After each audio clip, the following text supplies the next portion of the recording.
I'm only going to admit to having known our next guest for 30 years because it dates me, not her, because she is ageless.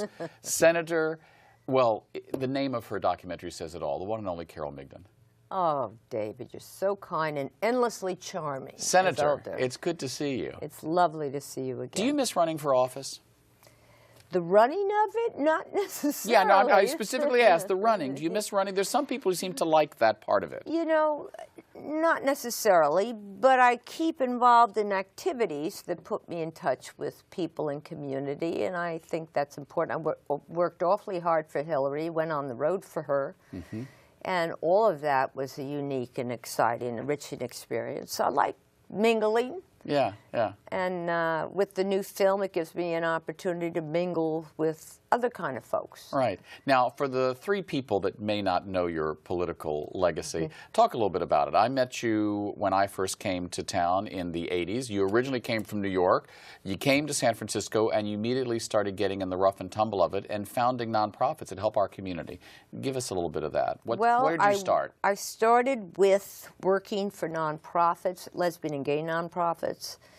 One in the East Bay and one in San Francisco, and frankly the one in the East Bay was the site in which I met Harvey Milk because I asked him for help to get into United Way. I was a San Francisco resident, and it all started there.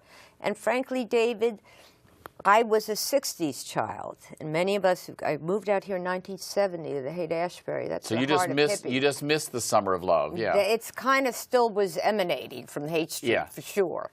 And we were all political. We were in the streets. We had gone to Washington. We'd gone to the Yale Green to say, free Bobby, free Erica, fight for the Black Panthers.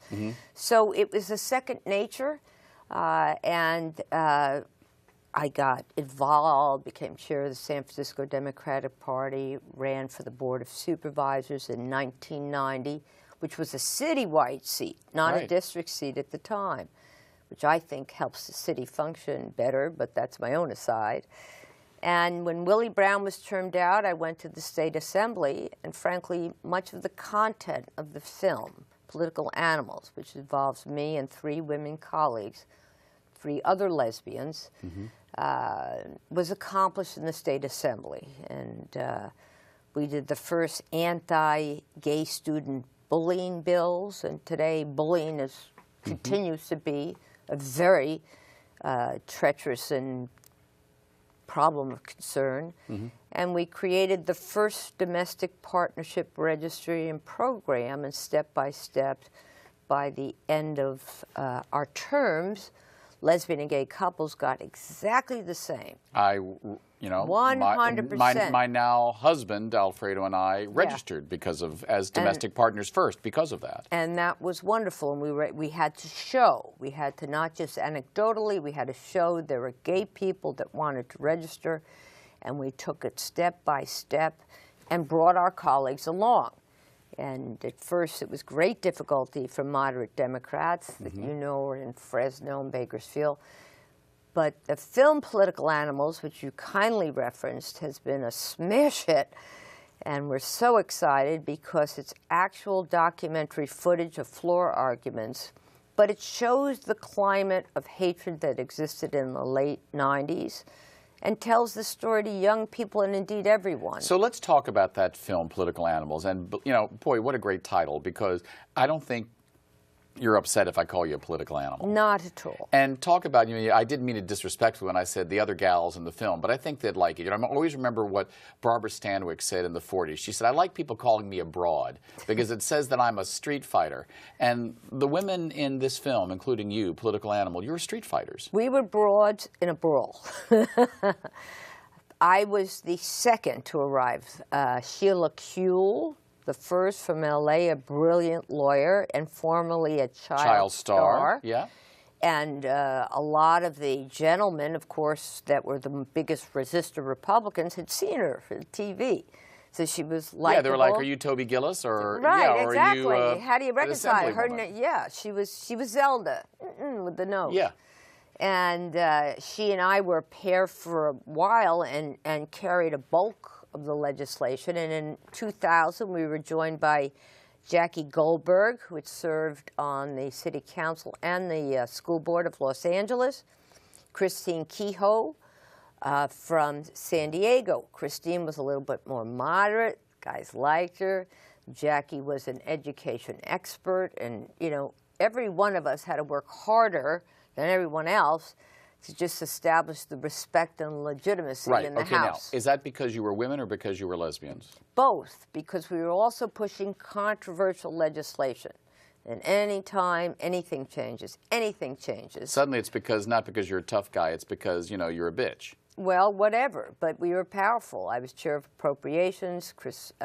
We all had big jobs because we raised money and helped, and we'd established ourselves as good teammates. But we pushed the envelope, but not at an accelerated pace, at a slow pace, so people in the public and the members could get used to changes and to begin to understand that we're taxpayers, we're good people. Look what happened in our city, you know. They love us because we have disposable income and we don't beat up people. We fix up our houses and we're gentle and we help the ladies across the street. You know, take it all in tow, we're good people to have as neighbors. So this film is about political battles. Yes. But did you think, when you were doing the work that became the subject of the film, that you were really ahead of the curve? I mean, leaving aside the present administration, and I want to talk about that a little bit, but did you really think that we would have full marriage equality as the national law of the land? We knew it was in the future, and we knew we were on the side of the future, because people say to me, how could you take those insults? And I said, because I know that this was going to come. And there's a portion of a film at a rally when I say it's going to come, we're going to have the real thing soon. And even when we lost the state initiative, what I'd like to point out to the folks that ran it, Prop 8, when you get 38% for you, that's almost 40. That's 6-4.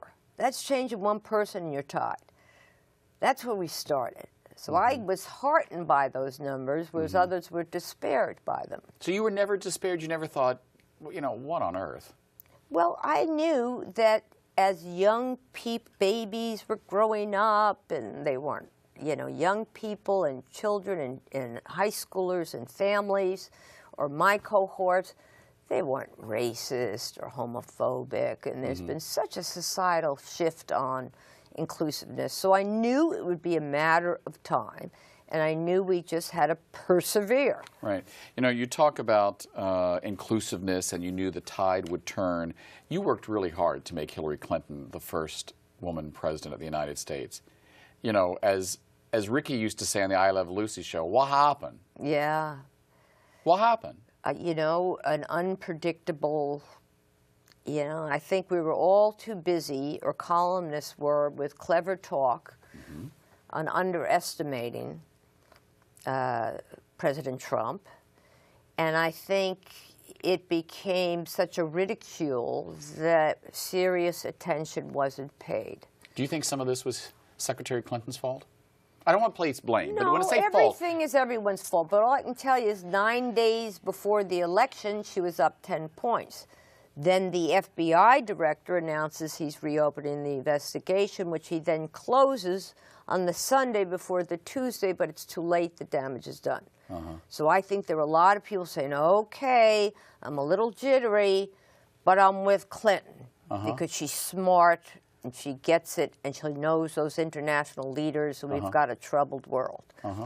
So in my opinion, and by the way, FBI directors, I don't think are supposed to be making press conferences, but that's another matter. So yes, of course there were mistakes made, and there always are. And you're under this microscope. You know, when you and I first knew each other, we could have a conversation. It might not be on Facebook or YouTube. Right, and I might say something wrong the first time that I didn't mean to phrase that way, because I'm thinking out loud, and that's what you want from me, a natural conversation. All right, well, so you raised an interesting point that I didn't think I would make. As a politician, sometimes we say things, you have said things, that you're like, you know what, come on, give me a break, and you were able to correct it. Right. Should we be giving President Trump the same... well, we are, you know, we've Should we be giving him the same benefit of the doubt? Well, he runs the world, and we shouldn't be obsessed with whether he's spelling something right or wrong. We should be obsessed with what policy directions he's actually going to actualize and begin to focus there. For the first few weeks, they're all, he had no professionals in there. So naturally it was a mess, and he overstates his position, and people aren't really sure what his core values are. So I think we have no choice but to wait. We're glad that we have a free judiciary that stopped that massive blockage of Arabic people seeking to come to the United States. I'll tell you what I was heartened by, the fact that thousands and thousands of people spontaneously went out to San Francisco airport to help, and 3,000 lawyers from the Bay Area on their own went out to represent people who were trapped and not allowed admission. So I feel like there's people are upset. He won with 46%.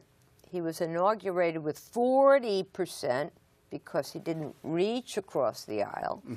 Now maybe 38% or so. So I think if he listens to advisors, has a little bit of maturity to do in order to be presidential. Yeah, I'm going to say something to you, and I mean this as a compliment, and I think we've known each other long enough, I mean it as a compliment. You're a politician. We've got a minute left. Has Donald Trump become a politician? Is there hope for us as a country, as LGBT people, with a President Trump? I don't think he's going to mess with the marriage decision. But I do know that his daughter and son-in-law had to go make sure of that. He has said, the new justice, that it's a matter of law. And I think Gorsuch has said that. Now, there are many states that do not allow us, to rent or you to can get still jobs. be fired for being LGBT. Plenty of bad things are happening all over the country. So we will not necessarily get that kind of assistance. So we're going to have to mobilize in states, state by state, to go help our brothers and sisters throughout the country. I'm looking for minimal damage. I'm certainly not looking for advantages that are going to be bestowed. Right. But hearing that about the court was terribly important. Right. And that'll remain, I believe. Have you ever met Donald Trump? No. No, As I have not. As a former New Yorker, we're going to go a little over on this interview, but I want to know, not as a politician, not as a lesbian, as a former New Yorker, what do you want to say to Donald Trump, to President Trump? Yeah, not even that. Yeah, I like guys. You can be gay or not. Not even as a lesbian. I'd say you didn't think you were going to win. None of us thought you were going to win. Be humbled by the opportunity that has been bestowed to you, and take some time to reflect. Every other president used to walk around and read books, and Marcus Aurelius, and they were intellectuals, and I get a feeling that he's just jittery, running around 4 o'clock in the morning in a bathrobe. I don't think we're going to be having Donald Trump reading the Meditations of Marcus Aurelius. Yeah, that's what I'm saying. So he's like worked up, and it has to do with impulsivity. So that's what I worry about. So I'm hopeful that there's a way to try to sink him into the awesomeness and the structure and the magnificence of the job. Last 2 questions. Will he survive 4 years as president, or do you think he will be? Do you think that he will be legally either removed or resigned from office? A lot of people are talking about it. Let's be honest. I know they are, and for the position of our community, we'd rather he stay 4 years. You'd rather have rather have a damaged President Trump than President Pence. If we're talking about LGBT issues, sure.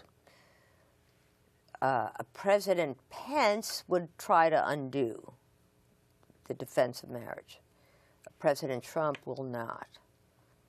He said that. So Mr. Pence is far to the right of Mr. Trump. My hope is people organize for the mid-year elections, that Yes. we get Congress back. 24 seats are needed nationally, and that's in 2 years. When we get a House in Congress, we have the power to investigate. So I don't know if he's had untoward dealings with Russia, but we would have the right to inquiry and subpoena.